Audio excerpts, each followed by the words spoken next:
Ya, selanjutnya kita akan coba membahas apa itu step formula ya. Ya, kembali ke daftar isi. Jadi kita sudah membahas apa itu step marketing. Yang kedua adalah apa itu step formula. Eh, ini ada salah satu cara yang simpel untuk mengingat dan men-summarize apa itu konsep dari STP marketing. Step sangatlah berguna nih, bermanfaat ya penyingkatannya. Segmentation plus targeting equals positioning.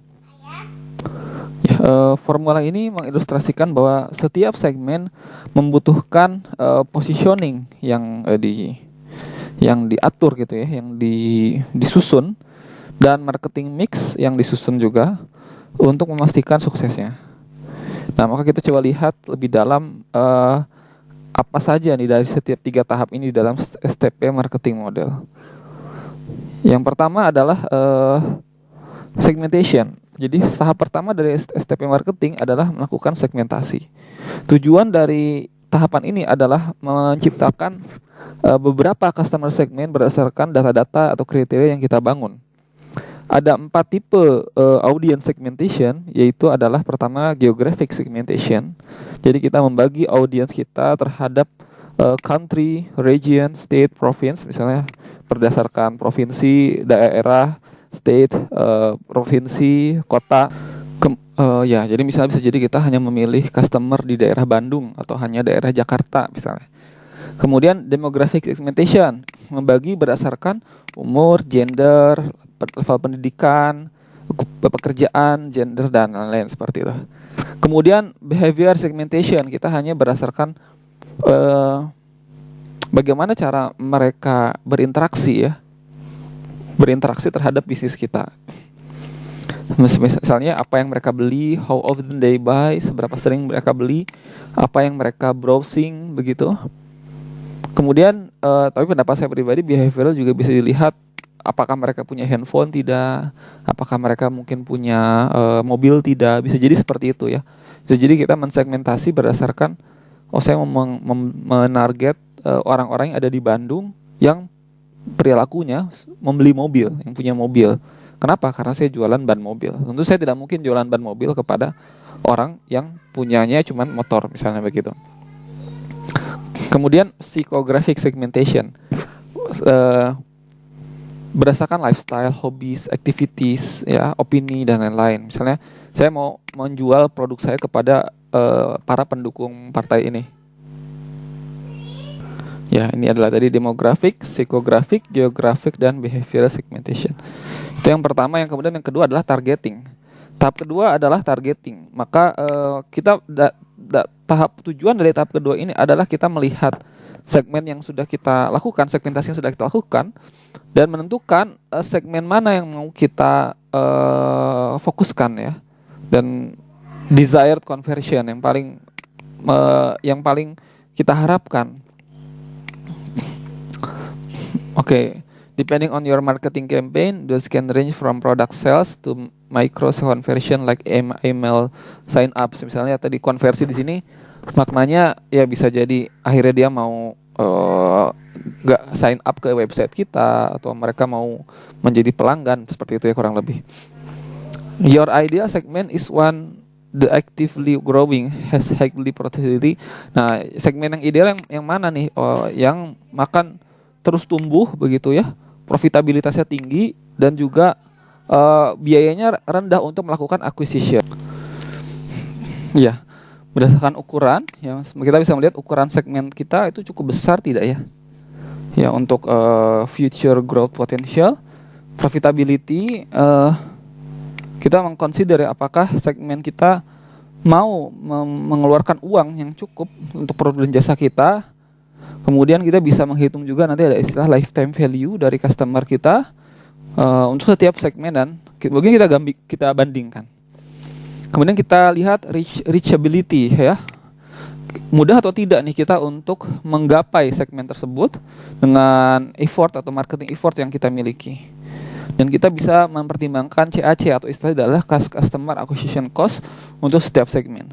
CAC yang semakin tinggi menunjukkan bahwa profitabilitas rendah. Artinya misalnya ada customer yang untuk kita bisa mendapatkan dia, kita harus ngasih potongan harga sampai habis 500.000 per customer ya, berarti customer acquisition itu tinggi sekali. Tidak kita pilih begitu ya. Faktornya sangat banyak ya untuk kita pertimbangkan ketika kita memilih audiens atau memilih segmen mana yang kita target. Dan kita mungkin akan membahas itu nanti. Dan pastikan bahwa sesuatu yang kita pertimbangkan tadi itu adalah sesuai dengan target customer dan kebutuhan mereka. Nah, ini adalah targeting kriteria yang digunakan untuk delivering personalized experience, geografi atau region, device type, history dari pembelian, kemudian ya ini ya, kemudian umur, lokasi gitu ya, browsing history, etnis dan lain-lain. Yang terakhir adalah positioning. Tahap terakhir adalah positioning. Tahap terakhir adalah melakukan positioning ya. Jadi kita bisa melakukan set produk dan the final step is framework is positioning, yang memungkinkan bagi kita untuk menentukan produk dan jasa kita memungkinkan bagi kita untuk tidak bersaing head to head, kalau saya menafsirkannya seperti itu ya. Jadi kenapa? Karena banyak bisnis atau usaha yang melakukan hal yang sama dengan kita.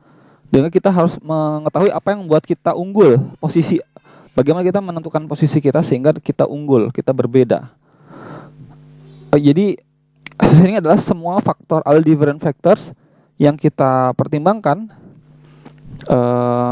yang berdasarkan 2 tahap sebelumnya tadi, target segment targeting, sehingga kita bisa memudahkan kita untuk mengidentifikasi apa yang unik dari produk atau jasa kita. Setidaknya ada 3 positioning factors, faktor-faktor positioning yang bisa membantu kita untuk bisa kompetitif ya. Yang pertama adalah symbolic positioning ya. Ada self image, belongingness, atau kemudian ego of your customer, misalnya ya mungkin jam atau barang-barang yang mewah, itu ada simbolik kekayaan, itu memberikan self image, membuat ego. Mobil mewah ya sebagai contoh. Yang mobilnya tetap saja bisa menggelinding, bisa mengantar dari ke tempat tujuan, tapi lebih dari itu ada simbolik di sana, ada sebuah ego yang dibangun. Kemudian ada functional positioning.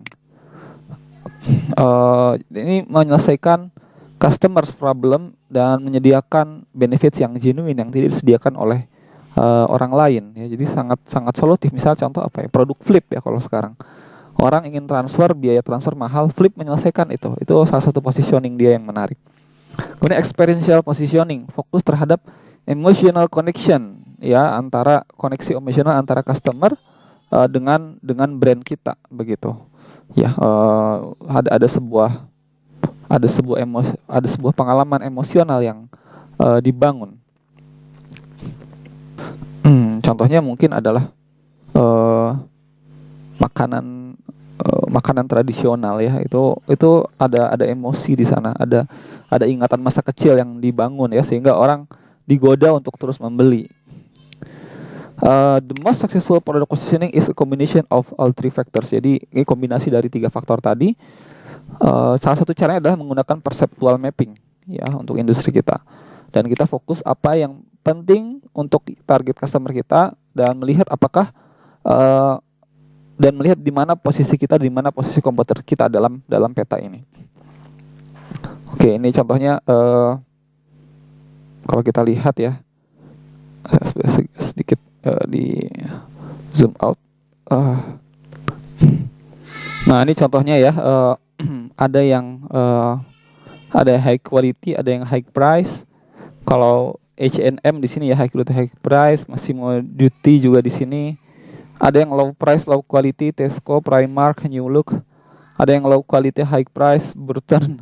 Ya ini agak tapi tidak terlalu rendah. Ada ya ini beda-beda. Nah, posisi kita mau di mana begitu ya, positioning. Mungkin kita mau di high quality low price misalnya, barangkali ya.